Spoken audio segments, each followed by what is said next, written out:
ఏకాంబరేశ్వర లింగం శివుడు భూమిగా అవతరించిన స్థలం. ఏకాంబరేశ్వరుడు పంచభూత లింగాల్లో ఇది పృథ్వీతత్వలింగం. కాంచీపురంలో ఉన్న ఈ ప్రాచీన ఆలయం శివపార్వతుల దివ్యలీలకు సాక్ష్యం. పురాణాల ప్రకారం పార్వతీదేవి మట్టి లింగాన్ని చేసి శివుడిని ఆరాధించింది ఇక్కడే. వరద సమయంలో ఆ లింగం కరిగిపోకుండా శివుడు తన ఆలింగనంతో కాపాడిన కథ.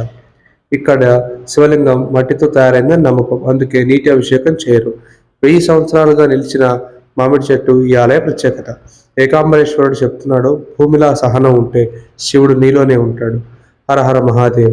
ఇలాగే ఈ యొక్క పృథ్వీ తత్వలింగం, అలాగే ఈ లింగం చాలా ప్రత్యేకతమైంది. మీరు తప్పకుండా కాంచీపురం వెళ్తే ఈ పంచభూత లింగాల్లో ఒకటైన పృథ్వీతత్వలింగాన్ని తప్పకుండా విజిట్ చేయండి. శివుడు సర్వం వ్యాపించి ఉన్నాడు. శివుడు లేని ఈ చోటంటూ లేదు. శివుడు లేనిది ఒకటే, నీ అజ్ఞానంలో నీ అహంకారంలోనూ ఆయన ఉన్నాడు.